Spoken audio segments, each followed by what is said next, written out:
प्रधानमंत्री आवास योजना को लेकर देश भर की करोड़ों गरीब और जरूरतमंद महिलाओं के मन में एक ही सवाल बार बार घूम रहा है, घर आखिर कब मिलेगा, पैसा कब आएगा? और अगर हमने आवेदन कर दिया है तो अब तक पैसा क्यों नहीं मिला? मैं आज आपसे वही सच्चाई साझा कर रही हूँ जो लोग छुपाते हैं, जो कोई नहीं बताता, लेकिन हर किसी को जानना चाहिए। अगर आपने प्रधानमंत्री आवास योजना में आवेदन किया है तो सबसे पहले आपको ये जानना जरूरी है कि आपका नाम उस सूची में है या नहीं जिसमें उन लोगों को शामिल किया गया है जिन्हें सरकार घर दे रही है। अगर आपका नाम उस सूची में है तो इसके बाद सबसे अहम बात यह होती है कि जिला प्रशासन, ग्राम पंचायत और राज्य सरकार मिलकर कितनी ईमानदारी से आपका काम आगे बढ़ाते हैं, क्योंकि यहीं से असली देरी शुरू होती है। कई महिलाओं की तरह मैंने भी सुना कि प्रधानमंत्री जी ने आवास योजना के लिए बड़ी घोषणा की है, लेकिन जब खुद के गांव में देखा तो बहुत सी महिलाएं अभी तक इंतजार कर रही हैं। किसी को पहली किश्त नहीं मिली, किसी को दूसरी, और किसी को तो घर बनने का सपना ही अब अधूरा लगने लगा है। अब सवाल ये है कि अगर आवेदन नहीं किया है तो क्या करना चाहिए? जवाब बिल्कुल साफ है।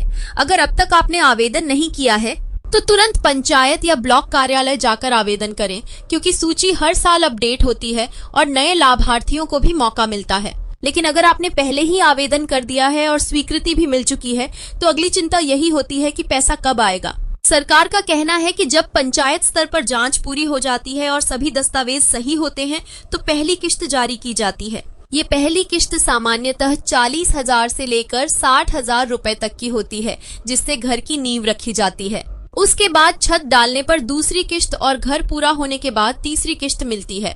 लेकिन यही वो जगह है जहां ज्यादातर महिलाएं फंस जाती हैं।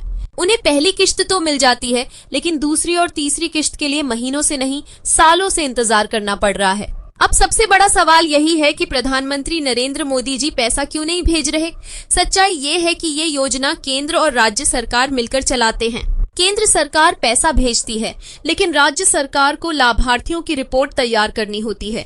अगर रिपोर्ट समय पर नहीं जाती, अगर जमीन का विवाद है, अगर बैंक खाता आधार से नहीं जुड़ा है तो पैसा अटक जाता है। सरकार कहती है कि ये योजना पूरी तरह पारदर्शी है, लेकिन जमीन पर सच्चाई यह है कि भ्रष्टाचार, फाइलों की देरी और अधिकारियों की लापरवाही इसकी रफ्तार को धीमा कर रही है। लाखों औरतें आज भी पक्के घर की आस लगाए बैठी हैं, लेकिन न तो सरकार उन्हें जवाब देती है और न ही अफसर। कुछ महिलाएं तो इतनी परेशान हो चुकी हैं कि वो पूछती हैं, किश्त किस दिन आएगी? लेकिन सच ये है कि इसका जवाब न ब्लॉक में मिलता है, न पंचायत में, और न ही किसी अधिकारी के पास होता है। हर कोई यही कहता है, इंतजार करो, अगली सूची में नाम आएगा, जल्द पैसा आएगा। पर ये जल्द आखिर कब आएगा? अगर आप चाहती हैं कि आपकी किश्त जल्दी मिले तो जरूरी है कि आप अपने दस्तावेज पूरे रखें, आधार से खाता जुड़ा हो, जमीन की स्थिति साफ हो और पंचायत में जाकर स्थिति की जानकारी लेती रहे, क्योंकि अगर आप चुप रहीं तो कोई नहीं सुनेगा। सरकार की बात करें तो उसने लाखों घर बनाए हैं, ये सही है, लेकिन अब रफ्तार थम चुकी है। बजट में कटौती हो चुकी है, पैसा रुक गया है और तकनीकी गड़बड़ियां इतनी है कि सीधे साधे लोगों का घर तक बनने से रुक जाता है। आप सब बहनों से मैं यही कहूंगी कि अगर आपने आवेदन नहीं किया है तो अभी करें, और अगर किया है तो उसका स्टेटस जरूर जांचें।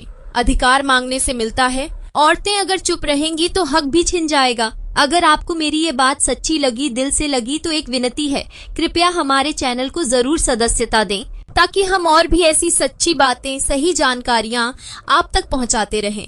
प्रधानमंत्री आवास योजना का सपना अधूरा नहीं रहना चाहिए। ये हर महिला का अधिकार है कि उसे एक सुरक्षित, पक्का और सम्मान से भरा घर मिले। और जब तक ये सपना पूरा नहीं होता, हम बोलते रहेंगे, सवाल पूछते रहेंगे,